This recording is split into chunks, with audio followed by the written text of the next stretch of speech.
दोस्तों, पाकिस्तान से ऐसी खबर निकल कर आ रही है, ऐसी खबर जो न सिर्फ कश्मीर की फिजाओं में हलचल मचा रही है, बल्कि दिल्ली से लेकर इस्लामाबाद तक हर सियासी गलियारे में सनसनी फैला चुकी है।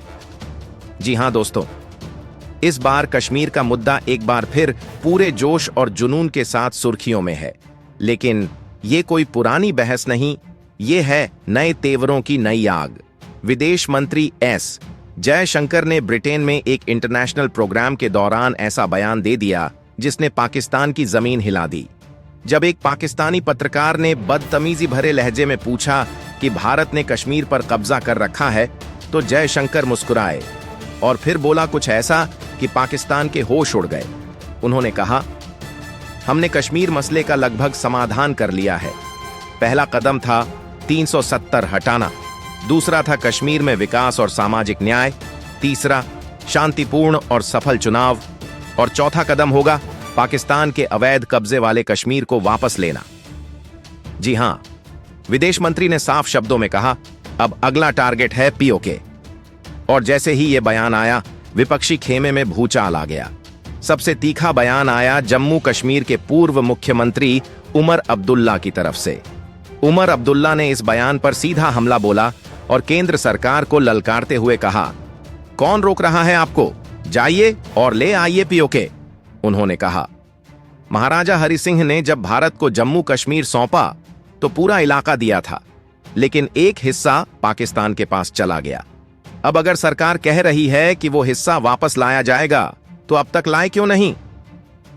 उमर अब्दुल्ला यहीं नहीं रुके। उन्होंने कारगिल युद्ध की याद दिलाते हुए कहा, कारगिल के वक्त हमारे पास सुनहरा मौका था पीओके वापस लेने का, तब भी चूके, अब भी कुछ नहीं कर रहे। इसके साथ ही उन्होंने भाजपा पर बड़ा हमला बोला और कहा, 1931 में 13 जुलाई को जो 22 शहीद लोकतंत्र के लिए मारे गए, भाजपा ने उन्हें सिर्फ इसलिए भुला दिया क्योंकि वे मुसलमान थे।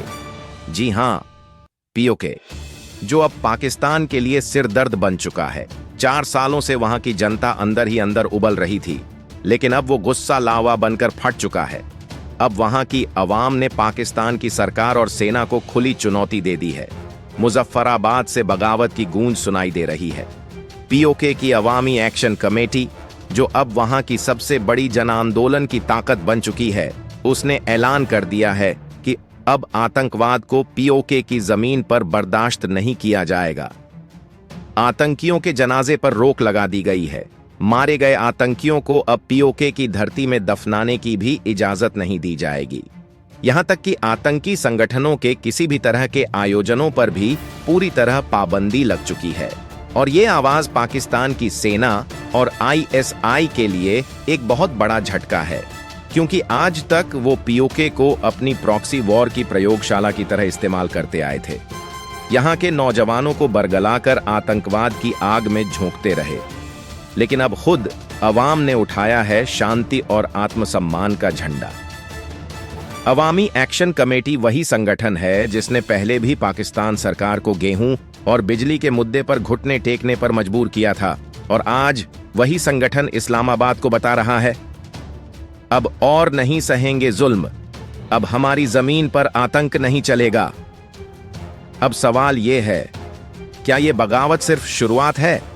क्या जल्द ही पाकिस्तान के कब्जे वाला कश्मीर अपने असली घर यानी भारत की गोद में वापस आने वाला है? और क्या भारत सरकार इस मौके को भुना पाएगी, या फिर एक बार फिर यह मौका हाथ से निकल जाएगा?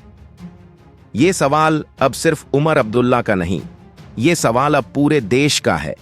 क्या दिल्ली तैयार है उस ऐतिहासिक कदम के लिए? क्या तिरंगा फिर से गूंजेगा मुजफ्फराबाद की वादियों में? क्योंकि अब वक्त आ गया है पाकिस्तान के झूठे नक्शे को फाड़कर इतिहास को दोहराने का। अब वक्त आ गया है अखंड भारत का सपना साकार करने का। चलिए अब बात करते हैं दूसरी बड़ी खबर के बारे में। दोस्तों, आज जो खबर हम आपको बताने जा रहे हैं, वो सिर्फ एक इंटरनेशनल अपडेट नहीं, बल्कि भारत की कूटनीतिक ताकत का ऐसा जलवा है जिसने अमेरिका तक को झुकने पर मजबूर कर दिया है। जिस डोनाल्ड ट्रंप ने पूरी दुनिया के 180 देशों पर टैरिफ की बमबारी कर दी थी, उसी ट्रंप ने अब भारत समेत 75 देशों पर से टैरिफ का भारी बोझ हटा लिया है। और मजे की बात सुनिए, भारत पर अब सिर्फ 10% टैरिफ लगेगा, वो भी नाम मात्र का। यानी टैरिफ वॉर में भारत ने अमेरिका से शांति नहीं, जीत हासिल की है। अमेरिका को हमारी शांति की भाषा भी समझ आई और ताकत की गूंज भी। अब सोचिए, जिस वक्त चीन और अमेरिका के बीच टैरिफ का भयानक युद्ध चल रहा है, जहां एक तरफ अमेरिका ने चीन पर 125% टैरिफ ठोका, वहीं चीन ने पलटकर 84% टैक्स जड़ दिया। ऐसे समय में भारत ने खुद को इस जंग से बाहर रखते हुए फायदे की पूरी थाली अपने सामने सजा ली है। चीन और अमेरिका आपस में लड़ रहे हैं और भारत इस लड़ाई में मुनाफा काट रहा है, पूरे ठाठ के साथ। और जैसे इतना काफी नहीं था, उसी वक्त आया एक और धमाका। कच्चे तेल की कीमतों में जबरदस्त गिरावट। 9 अप्रैल 2025 को ब्रेंट क्रूड $67 प्रति बैरल से नीचे और WTI क्रूड $54 तक फिसल गया। दोस्तों, ये पिछले 4 सालों का सबसे सस्ता तेल है। और हमारे लिए ये सिर्फ एक खबर नहीं, ये तो एक सुनहरा मौका है, एक आर्थिक तूफान जो भारत की जेब भरने वाला है। भारत, जो अपनी जरूरत का 85% तेल विदेश से मंगाता है, अब इस गिरते दाम का भरपूर फायदा उठाएगा।